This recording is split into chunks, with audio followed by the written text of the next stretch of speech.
Gullis to move the motion. I beg to move that this House has considered the desecration of war memorials. Thank you, Mr Davies, and may I start by saying what a pleasure it is to serve under your chairmanship.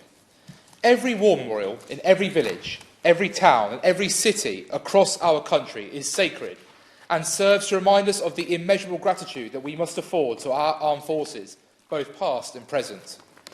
These are words I spoke in the House of Commons back on the 23rd of June 2020, with my honourable friend, the member for Bracknell, by my side, as we both submitted our private members' bill to see a specific law and punishment in place for the desecration of war memorials. A lack of comprehensive reporting on vandalism of this nature means that it is difficult to ascertain the exact numbers of incidents each year, although the War Memorials Trust does an excellent job of documenting such incidents.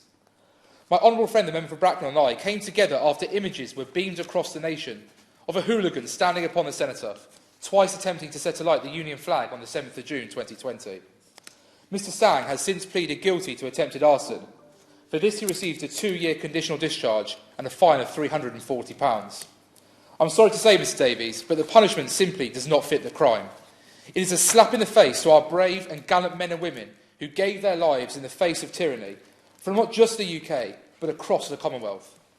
The cenotaph is a symbol of a nation's gratitude to the tomorrow's sacrifice for our todays. Its image is beamed. I am indeed happy to give way to the honourable gentleman. Jim Shannon.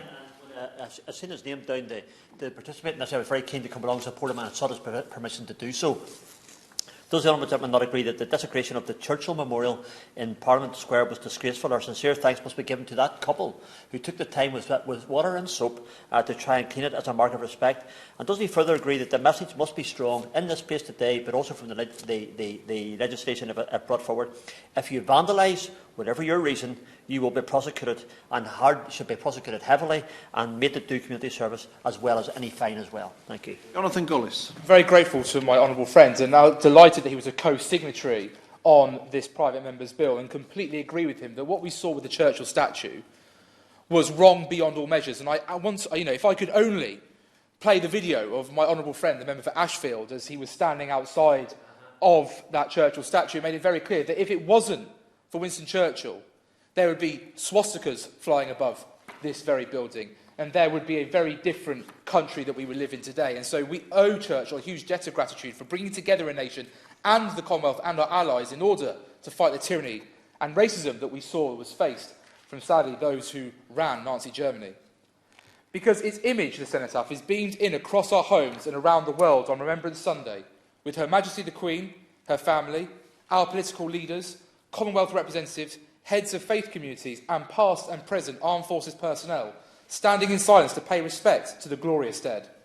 Rightly so, many across our nation were sickened and angered by the actions of Mr Sang and the unduly lenient sentence that followed, and that has only emboldened my honourable friend, the member for Bracknell, and I to seek justice for our glorious dead.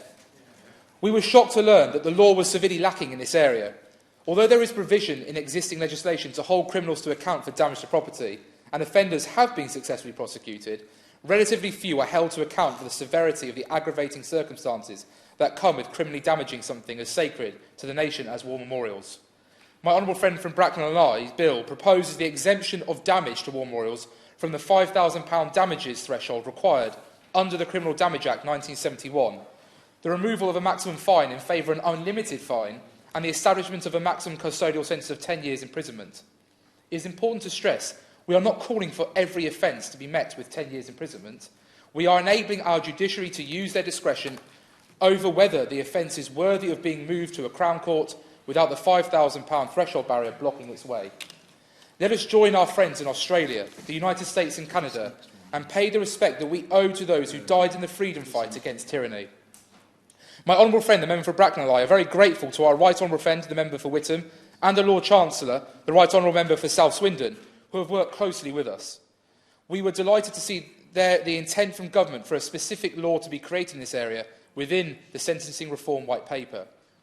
My honourable friend from Bracknell and I, therefore, are seeking from the Minister the cast-iron guarantee that this will progress, unamended, into the Sentencing Reform Green Paper or any other legislation, and that it will be made law as soon as possible. If we can be given this assurance and see it in black and white ourselves, then we will withdraw our private members' bill at second reading, in order to enable the government to pick up the baton and be given the space to have this legislation passed in haste. The price of war is immeasurably high. I saw that firsthand when a young man from Stratford-upon-Avon, Private Conrad Lewis, lost his life in Afghanistan back in 2011. The pain felt by his friends and the community stays with me to this day. Those of us who value freedom of thought, speech and expression know that we can never repay the debt we owe to these men and women. All we can do is immortalise their memory and display our gratitude for their sacrifice. In the constituency of Stoke-on-Trent North, Kidsgrove and Tork, of which I am honoured to serve, I witness every year the importance of community places upon itself to remember our past and present armed forces personnel. In Kidsgrove, where the Royal British Legion, on its own initiative, has set up a beautiful war memorial garden that is used all year round, and every November the community, thousands lining the streets, come together to lay wreaths and remember our fallen. In Smallthorne, the superb Veterans Breakfast Club at the Green Star pub, run by Martin Hunt and Paul Horton, which serves all veterans across Stoke-on-Trent as a way of bringing our heroes together to share their stories and lend support to one another. In Norton Green, the local community came together when the local church, with the names of their fallen, was sold to a local developer. The Residents' Association took it upon themselves to create a memorial on the village green, and working with Stoke-on-Trent City Council and the Ministry for Communities, Housing and Local Government, now have a symbol of great importance at the heart of their community. Something that Councillor Chandra Kanageti and I hope to do with the Residents' Association of Golden Hill and Sandyford. At Chatley Whitfield Colliery, the Friends of Chatley Whitfield, made up of former miners on the site, have created a beautiful memorial to remember those who lost not only their lives abroad, but at home whilst bringing much-needed coal to support the war effort. In Ball Green, the local councillors Dave Evans, James Smith and Carl Edwards are looking at helping contribute funds to restore the memorial in this former mining village. Lastly, but not least, in Butt Lane, we have the Reginald Mitchell Peace Garden. It is thanks to Councillor Kyle Robinson that means the memory of Butt Lane lad, Reginald Mitchell, who invented the Spitfire, which won us the Battle of Britain, will never be forgotten. I'm proud, personally, to have family who have served their country in order to protect our liberty.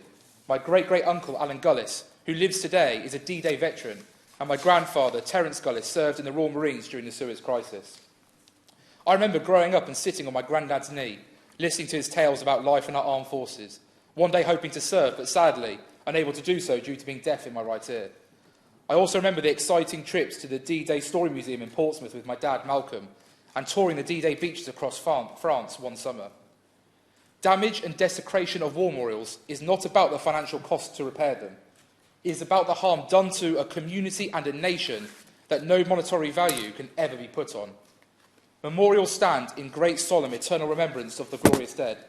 We cannot bring back those lives or erase the grief of families and communities.